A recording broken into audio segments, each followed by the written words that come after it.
Hello everyone. आज की इस वीडियो में हम लोग इलाहाबाद हाई कोर्ट के दो इम्पोर्टेंट पोस्ट एपीएस और पीएस के बारे में बात करेंगे, जिसमें हम लोग क्वालिफिकेशन को देखेंगे और साथ ही साथ में सिलेक्शन प्रोसेस को भी देखेंगे। जितने भी डाउट्स होंगे आपके इसके रिगार्डिंग क्वालिफिकेशन या सिलेक्शन प्रोसेस के रिगार्डिंग, वो सारे के सारे इस वीडियो में क्लियर हो जाएंगे। चलिए, हम लोग अगर क्वालिफिकेशन की बात करते हैं तो देखिए, बैचलर डिग्री ही सिर्फ मांगता है। एपीएस और पीएस दोनों के लिए ही बैचलर डिग्री की ज़रूरत होती है। लोग बोलते हैं कि इसमें ओ लेवल चाहिए कि नहीं चाहिए, तो ओ लेवल की बिल्कुल भी ज़रूरत नहीं होती, ठीक है। सिर्फ बैचलर डिग्री ही इसमें क्वालिफिकेशन में होती है। शॉर्ट हैंड नॉलेज भी बोलता है, लेकिन उसके लिए कोई भी सर्टिफिकेट नहीं लगता। अगर आप लोग स्पीड की बात करेंगे तो शॉर्ट हैंड की जो स्पीड होगी वो आपकी लगभग मिनिमम जो आपकी होनी चाहिए वो 100 वर्ड पर मिनट होनी चाहिए। टाइपिंग स्पीड की बात करें वो आपका 40 वर्ड पर मिनट होना चाहिए, ठीक। सिलेक्शन प्रोसेस की बात करें, या देखिए, पीएस की जो हम लोग सिलेक्शन प्रोसेस की बात करते हैं, उसमें ये 3 स्टेज होती हैं, ठीक है? एक स्टेज 1 होता है, एक सेकंड स्टेज होती है और एक इंटरव्यू होता है। एपीएस में सिर्फ 2 स्टेज होती है, स्टेज 1 और स्टेज सेकंड।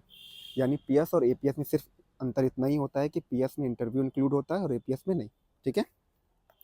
चलिए, आगे की बात करते हैं कि स्टेज 1 कैसा होगा। देखिए, स्टेज 1 को 3 पार्ट में डिवाइड किया जाता है। स्टेज 1 होता है, उसमें जो पहला होगा वो आपका एमसीक्यूज़ पेपर होगा, जो नॉर्मल पेपर होता है हर एक एग्ज़ाम में।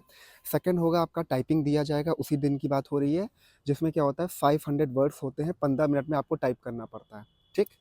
अगर आप स्पीड निकालो तो 500 अपॉन 50 में निकालोगे तो अप्रॉक्स आपका 33 समथिंग आएगा, जो वर्ड पर मिनट होता है। लेकिन बात ये रहती है कि इसमें सेम फॉर्मेट की बात करता है, यानी जो आपको टाइपिंग वो प्रोवाइड किया जाएगा, फॉर्मेट जो होगा वो सेम फॉर्मेट में आप में टाइप करना होगा आपको।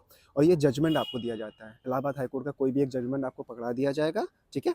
वो आपको क्या करना पड़ेगा, कंप्यूटर में टाइप करना होगा, ठीक। सी की बात करते हैं। टाइप सी जो उसमें आ जाएगा स्टेज 1 में ही क्या होता है, शॉर्ट हैंड टू इंग्लिश का ट्रांसलेशन आपका होता है, जिसमें आपका 250 वर्ड्स दिए जाते हैं, आपको कंप्यूटर में ही उसको ट्रांसलेट करना पड़ता है, ठीक है। तो स्टेज 1 की बात करते हैं, एक एमसीक्यूज पेपर होगा, टाइपिंग आपको सेम फॉर्मेट में होगा, जो जजमेंट दिया जाएगा वो सेम फॉर्मेट का। यहाँ पे मतलब क्या है कि जो सेमी कोलन होता है, नंबर होता है, जैसा का जैसा फॉर्मेट होता है, जहाँ पे एंटर होता है, जहाँ पे कॉमा लगाना होता है, वो सबको सेम का सेम वैसे टाइप करना होगा, ठीक है। मिस्टेक में नंबर करते हैं। थर्ड में आपका shorthand to English translation 250 words होता है कंप्यूटर में, ठीक। इसके बाद स्टेज 1 का आपका रिजल्ट आएगा। रिजल्ट के बाद जो भी कैंडिडेट सेलेक्ट होते हैं उसका स्टेज सेकंड होता है, जिसमें आपका डिक्टेशन होता है। डिक्टेशन में क्या होता है कि 500 वर्ड्स होते हैं, 5 मिनट का टाइम दिया जाता है। पहले आप उसको शॉर्ट हैंड में कन्वर्ट करोगे, सेम जो आपने कन्वर्ट किया है उसको जो है आपको क्या करना होगा, कंप्यूटर में क्या होगा करना होगा, 30 मिनट में आपको फिर से ट्रांसक्राइब करना होगा, टाइप करना होगा, ठीक है।